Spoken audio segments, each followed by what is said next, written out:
ये धरती सोने का कंगन, ये धरती चांदी का दर्पण, ये धरती मस्जिद का आंगन, ये धरती संतों का चंदन, ये किसने शूल बो दिए।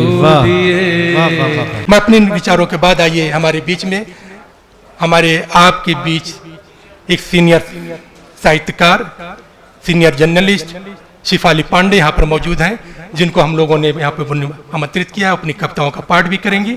लेकिन विजय भदौरिया की पुस्तक पर अपना ख्याल रखने के लिए उनको मैं निवेदन आमंत्रित करता हूँ। उनसे गुजारिश है कि वो आएँ, और आप लोगों से गुजारिश है, निवेदन है कि जोरदार तालियों में शिफाली पांडे का इस्तकबाल करें। स्वागत करें। सम्मानित अतिथिगण और इस सभा कक्ष में मौजूद सभी विद्वज्जन, बहुत शुक्रिया आलम सर।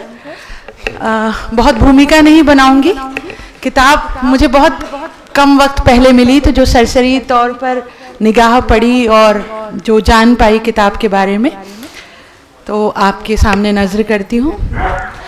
116 चांद की रातों का जिक्र करने का ये सबसे मुफीद मौका है। उजियारी पाक बीत गई है, कल ही पूर्णिमा गुजरी है, और मैं सोचती हूँ कि एक पुलिस अफसर की उर्दू अदब में दस्तक ऐसी ही है।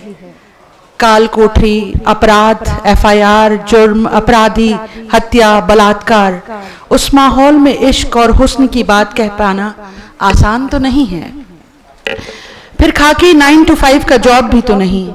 तो जैसा मैंने शुरुआत में ही कहा, ये गजलें उस अंधियारे को चीरते उजियारा पाक लेकर आई हैं। मेरी बड़ी सी मुबारकबाद विजय भदौरिया साहब को इसलिए भी कि इस पेशे में होकर भी उन्होंने बंदूक का काम कलम से लिया है। कैसा मुबारक मौका है। दुष्यंत कुमार संग्रहालय में बैठे हैं हम सब, और उन्हीं के सूबे से हिंदी उर्दू को साथ लिए दुष्यंत जी के कारवां में एक और कामयाब शायर शामिल हो रहा है। विजय भदौरिया साहब की गजल पर आते हैं। 116 चांद की रातें, 128 पन्नों की इस किताब से गुजरते हुए दूसरे पन्ने पर ही मैं ठिठक गई। महबूब शायरी में चांद भी हुआ, और चांद की उसे मिसालें देकर खूब शायरी भी हुई, लेकिन भदौरिया साहब के शेर में सूरज बोलता है। इसे चंबल का असर कह लीजिए। शेर कुछ यूं है। सूरज ने ये हंसकर पूछा काली शोक घटाओं से, रंग चुराना चाहोगे तुम मेरी तेज शुआओं से।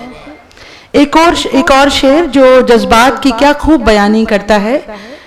यूं मेरे एहसास में मौजूद है उसकी छुअन, रेत के सीपों में जैसे हो समंदर की रहन। विजय भदौरिया साहब की शायरी में हुस्न जाना भी है और हुस्न दौरां भी है।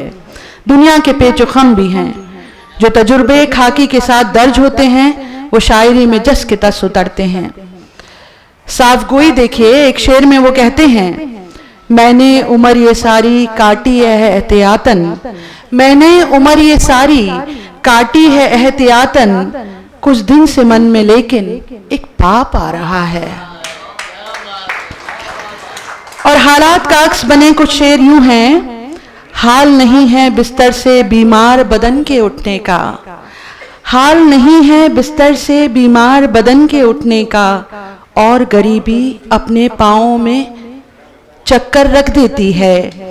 सब दामन फैलाने वाले लहजा रखते हैं मीठा, सब दामन फैलाने वाले लहजा रखते हैं मीठा, और ज़रूरत सबके लफ्ज़ों में शक्कर रख देती है।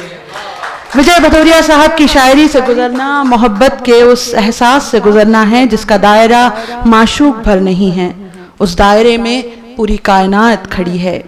इन्हीं अल्फाज के साथ एक बार फिर से मुबारकबाद पेश करती हूँ, और एक दरख्वास्त आप सबसे करती हूँ कि इस किताब को खरीद कर पढ़िएगा। देखिए आपके सूबे से कैसे एक कमाल शायर जो हैं वो दस्तक दे रहे हैं। बहुत शुक्रिया।